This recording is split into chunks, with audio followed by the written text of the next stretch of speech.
What do Tuesday's election results mean for Texas? Good evening, everyone. I'm Linda Laurel. Welcome to Red, White, and Blue. The polls are closed and the votes tallied, marking the end of the 2014 election season. High-profile elections such as Texas governor, lieutenant governor, and the Houston district attorney's race had their constituents dizzy with campaign speeches and debates over the last year. But was the campaigning enough to turn out more voters than usual? Just like the rest of the country, Houston has seen voter turnout slowly dwindle over the past few election seasons. So this evening we ask, how was voter turnout this election season? Did voters cast their ballots along straight party lines? And were there any surprises or upsets this election season? To help guide us through this evening's discussion, we are pleased to welcome Jay Iyer, Assistant Professor of Law and Policy at the Barbara Jordan Mickey Leland School of Public Affairs at Texas Southern University, Lana Shadwick, contributing writer and legal analyst with Breitbart, Texas, and Dr. Brandon Rottinghaus, Associate Professor of Political Science at the University of Houston. And leading our discussion, as always, our hosts, David Jones and Gary Polland. Well, first, wait a minute, David. You get the first question, but I have to say this. Did you enjoy the Republican way? I did not like it at all. Okay. Until I started, that gives me a lot of pleasure. Until I started reading some history and found out that it was entirely predictable. Yeah, I'm going to crack out the violin for you and your friend. Miss Shadwick, your name was on the ballot, and I just want to let you know that I voted for whoever that was your name. But you came for this show because you were at the victory party for Greg Abbott. So give us a little behind-the-scenes coverage of what you saw last night and what a thrill it might have been for you to have been there. Well, it was a thrill, and I'm from Houston, but I did go to Austin last night and was at Abbott's victory party. I was there as part of the media, but I was there with also the grassroots who were excited. It was anticlimactic, but it wasn't. It was very exciting with regard to the victory for Republicans across the state and the nation. I mean, we won not only the Senate races and House, but also, of course, Texas, which was expected. But it was a referendum on Obama and his policies and big government, and Greg Abbott, who has been fighting the federal government for Texas and Texas values, won decisively. Well, I never knew that we were at war with the federal government. I thought we were at war with women, but of course that wasn't mentioned either. That one was destroyed last night too, David, with Greg Abbott winning a majority of the women votes. So the Democratic ploy of war on women. Let Jay speak for the loss of the women's vote. Right. I mean, so what you saw, obviously, the Davis campaign's goal was to try to generate a higher turnout among women and try to win that, because traditionally for Democrats to be successful, you have to have an advantage among women. Now, she has an advantage, or had an advantage, among single women. The problem is that her signature issue, which was reproductive rights, choice, is an issue that's different here in Texas than it is in other places. This is a more conservative electorate, and the composition of this electorate was disproportionately married women. And so Governor-elect Abbott, I should say, was able to capitalize on that. And so she just never really got any traction in terms of that. So it's really a positioning based on issues. Right. And, of course, one of the other things we were watching for in this election was Battleground Texas. Professor. Yes. And so they spent millions of dollars. They said they were going to boost, they're going to identify more Democrats and turn them out to the polls. And last time I checked, Wendy Davis' numbers dropped considerably below what Bill White got 4 years ago. So what did we learn about Battleground Texas? It was a red tide. I think the one thing we need to learn is whether we should decide to switch the name of the show from Red, White, and Blue to just Red and White, because there's not much blue in Texas. There's definitely a downturn. You saw Wendy Davis only getting about 700 more votes than Tony Sanchez got, and this is not a good metric for her. So Battleground Texas, I think, tried to get organized on the ground, put some people in place to volunteer, and maybe some of those things happened, but in terms of actual turnout, in terms of actual percentages of the vote among Hispanics, among women, among Republican women especially, we didn't see much traction. Well, I heard Trent Lott on the radio the other day, and he basically said that he didn't see an agenda. He was very disappointed in that there's no agenda to enact as they come into power. He asked them, he begged them, he said, come up and say that you're for something other than just Obama as a bad guy. And, so I think there's some truth to that. I mean, all we heard was, it's Ebola, it's ISIS coming across the border. Patrick says polio is, we're being invaded by polio-infected Hispanics. He was right. He was there's there was no question there. What was the agenda? Right, that's David's filibuster. What's the agenda? No, you got control of things. What are you going to do?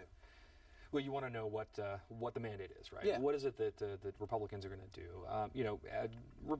Patrick gave us a hint last night. He said it was going to be education. He said it was going to be border security. So I suspect we'll see some action on that. But property tax reform? Property tax reform, too, yeah. I think those are the big three.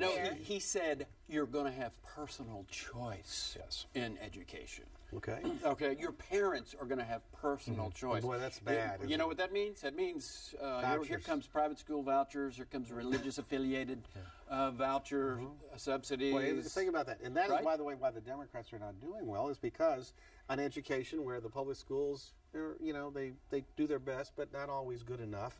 And where parents want options, and if you can't afford an option because you're too poor, you get no options. You're stuck with the public school monopoly. And people realize that, and the elites in the Democratic Party, where private school is good enough for their kids because they can afford it, they don't want the poor to have it. It's a great issue for us. I mean, I think Dan's onto it, and I disagree with David's characterization and Trent Lott's. The Republicans don't have an agenda in Washington, too. And it's not just anti-Obama. They have, and what I think we'll see coming out over the next 3-4 weeks is where they plan to go and what they plan to pass. And look, a part of it will be what is President Obama's reaction to getting his butt kicked hard. And is he going to do like Clinton did? Is he going to do what Clinton? Let me finish, David. Wait a minute. Is he going to do what Clinton did, which was decide I'm going to go work with Newt Gingrich, who was a very strong conservative, or is he going to stick his head in the sand and say, I'm going to just regulate and do what I want? I think Gary's gone to something there. I do think you're going to probably see a shift in terms of the president's reaction. You're already seeing calls for things like patent reform. You're seeing calls in terms of tax reform to some extent. I think you might see some sort of trade-off on lowering the corporate tax rate in exchange for sort of a graduated increase in minimum wage. You might see some movement on there. I think the big issue is going to be the reaction to potentially, if he does issue an executive order related to immigration, and how that whether that sours the mood for cooperation or does. And he has to do that. And by the way, the headline of the New York Times was Obama unchastened. And why would he feel chastened at all? Because he was the issue in the race. He was not the leader of this race. Yes, they didn't want him in their districts to some extent. But he said, David, my policies are on the ballot in every race in the country. That's what he said, and the Republicans were happy to repeat that to the voters so they know, and the voters overwhelmingly said, a pax on Obama and his policies. We don't want him. That's right. And Biden came out for the Kansas Senate independent candidate yesterday. They were neck and neck earlier on, and then after he came out, the Republican won by 3% or something. There did seem to be a break, like in the last couple of days, a shift in the polls that indicated that, and I'm not saying that you're wrong about Biden having blown that particular race. But I think there's a mistake sometimes to overread in midterm elections, because what we need to understand is that the composition of the electorate is vastly different in midterms than in general elections, in presidential cycles. So if the comparable scale is to look at 2010, and so if you look at and even go back to look at 2006. So when you look at it in that context, it's not as much of a deviation as what we've grown to expect, which is the party not in power or in the White House at the time tends to surge, right, which happened in 2006, and you have sort of a rejection of the existing policy. The question is how does the president react, and whether they're willing to. Are we so partisan now on both sides that we're unwilling to sort of come together and compromise? And how does this play into 2016? Well, there hasn't been a president since Truman that didn't lose the Senate during his term. Never. It has happened. Every president has lost the Senate. It didn't stop the Democrats from spending $1 billion and doing everything they could to win, David. But I think you asked the really important question was impact on 16, and that's interesting. And one of the questions I want to ask you, Professor, is whether or not the Obama effect that was positive in 08 and 12 is going to be around in 16. What is it going to take to turn out the hard-based Democratic voters that don't vote in off-year elections and, quite frankly, didn't show up before 08 or 12 with Obama on the ballot? This is what the Republicans are hoping for, that the Obama effect continues and at least some residual of this anger that's been out there. I think the Democrats are desperate to have somebody at the top of the ticket that can pull people out, and that goes nationwide and statewide, too. I think that nationwide will help for sure. Hillary Clinton did that in 2008, and I think that there's potential for her to do it again. The field is a little thin at this point. We'll probably see some more people down the road, but part of this does depend on how President Obama handles it. I mean, if he's willing to compromise and kind of work to make things happen, then there could be some sense that a Democrat is not really needed.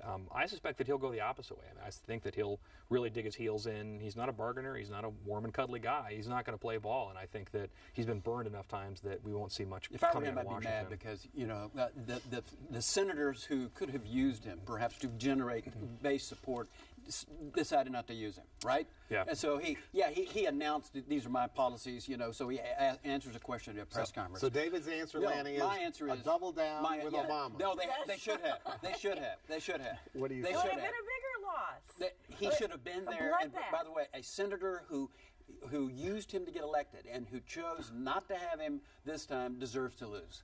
That's what I would say. Would Obama fully engaged in the campaigns? We'll go through the whole panel. First with you, Lana. Would that have made a difference this year? Obama, with his administration of not only incompetence, the American people do not trust the president.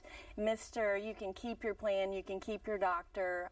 The Americans simply do not trust big government or the president or his administration anymore. I think the polling data showed that, you know, it was probably evenly split, wasn't it, about whether or not Obama was a factor in their voting. I mean, well, it was his not. approval rating is, between 37 and 41%, depending on the polls, David. So I think that David's idea was a good one, and I wish Obama would have campaigned more in Virginia and New Hampshire and other places where we narrowly lost, because I think we would have won. Yeah. Alaska. Well, there are plenty of African American voters in Virginia that might have been motivated to go to the polls for Warren. Well, but you know what? Obama been there. David, we had a test, and that was the Maryland governor's race. And one of the things we haven't talked about, Republicans winning blue state governorships.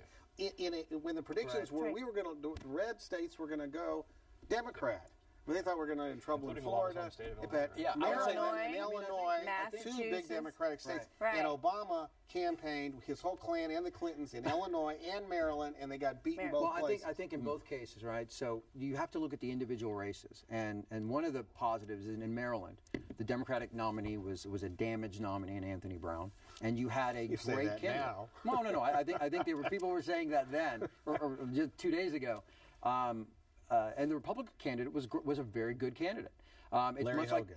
Larry Hogan, just like Charlie Baker in Massachusetts, the same thing. And she was bad. Yeah, and Coakley was not a good candidate. And so you had a combination of solid, moderate, and I think you would acknowledge, moderate Republican candidates against bad Democratic candidates. But again, that's the other element we have to factor in. So much of the playing field on the national circuit when it comes to the Senate were played in red states. So you had situations where Democrats were at the defensive from the start, right? When we remember back to when this began, when the election season began, the odds were very much in favor of the Republicans carrying the Senate. I think essentially what we found is that what we thought back then continued on. It would have taken sort of a historical deviation for the Republicans not to have picked up significant numbers of seats. Let's not forget we've got Harris County to talk about too. Yeah, because let's get out of Maryland. But I do want to mention two blue state senators who flipped, and that was Iowa and Colorado, went Republican. So that's good as far as it goes, but it also happened in blue states. And in fact, if the party had run better candidates, our party, in states like Oregon or Minnesota, we would have had a real shot of winning those races too. Yeah, Oregon is a state that had legalization of marijuana on the ballot that prevailed. I just wanted to point that out to you. In fact, look, think about the ballots that people had in various states and what happened. Every state that had a ballot that was legalizing marijuana or providing medical marijuana, it all passed. There was a personhood amendment in Colorado, went down. A right to life amendment in North Dakota went down. People went against it. In Washington, they voted 60-40 for background checks, legitimate background checks. The NRA backed Amendment failed. So people were really making a decision about guns in Washington that ought to be instructive of people who want to run in the state of Washington. And minimum wage, of course. One everywhere. Right. And one everywhere. Arkansas, Which is very Nebraska, popular and by South Dakota, minimum wage one. All right, we're going to talk about Harris County. David wanted to, but then he veered off on a tangent, as he is wont to do. I'm just alerting all of you that there are some liberals out there. All right. Yeah, okay, Harris County. Professor, we'll start with you. You know, what happened and why? Harris County is an odd bird. I mean, I think the Democrats want to take the state. They're going to have to focus on Harris County, and this wasn't the time that they spent much effort on getting voters out. Generally, the bottom of the ticket to the top of the ticket's pretty red. The Harris County Democratic Party, for the first time, did an early ballot application mailing to elderly identified Democrats, and I thought they sent out 50,000 pieces, or maybe got 50,000 back. I've heard that number. I thought 37,000 is what I heard. Maybe that's what got returned. But it looks like they just stole, not legally steal, but they moved votes from Election Day early voting and did it by mail. That seems Didn't like what do much. happened. Otherwise, they had no campaign. Did you see it? But compared to 2010, there was an increase in the straight ticket voting. So the mail-in ballot may have worked, but they did it in such a small margin, it wasn't going to be that helpful. The Democrats really have to put their eggs into Harris County, and I think that this is one of those places like Dallas County, like Bexar County, that they've really got to put some effort in, because this is going to be where the voters are, and they need why can't we urban give credit to the new Republican Party chairman, Paul Simpson? I mean, he carried the county. That's who deserves credit for, or who should get credit for the job that was done in Harris County for the Republicans. Well, I mean, many people get credit for, what happened with Republicans in Harris County. Harris County's been trending purple or too purple for some, especially conservatives. But again, I think it's back to this big government, federal government encroachment, Texas values, Second Amendment, and it was a referendum against the Obama government. Well, how much money was spent? Do you have any idea? I mean, because the judicial campaign. $1.2 million. Did you? What have you heard? Right. Did you see it? How competitive were the Democrats as far as financing a campaign? Do you know? I think within the county, I mean, the independent expenditures, they were very competitive. I mean, look, the bottom line is Harris County in presidential cycles is purple. It is a red county in non-presidential cycles. That's been the trend really for the last 20 years, right? It changed in 08. It changed in 12, right? It became purple. And so the question is, moving forward, is that gonna hold? The Democrats were more successful last night than they were in 10. I mean, that part we can all agree upon. The margins, the generic margin for judicial candidates, they lost by about 40,000. They lost about 100,000 in 2010. So that's a significant improvement. They're right. There's some reason for improvement, but I think Brandon is right on about this point. You have to have Harris County permanently switch blue for the state to even be competitive. The resource allocation ought to be, for the Democrats, has to be in the large county. 16% of the total vote comes out of Harris County. I'm not sure that 16% of their assets were spent in Harris County. Okay, Brandon, the DA's race. That was the big race. Right. Devin Anderson, the incumbent, versus Kim Ogg. They had a Texas Tribune poll. Actually, a Houston Media poll with KHOU said it was a 1-point race 2 weeks ago. Turns out that probably wasn't accurate. What's your take on what happened and why? I mean, I think you have kind of late movement with the Metro Police situation. I think hurt Kim Ogg. The differences weren't major between early voting and in-person voting, but I think it was enough that people who were on the fence would switch one to the other. It was a competitive race. You had two really good candidates, and the fact is they both had pretty similar philosophies. They really attack things pretty similarly. So I didn't see anybody I didn't see Ogg on TV.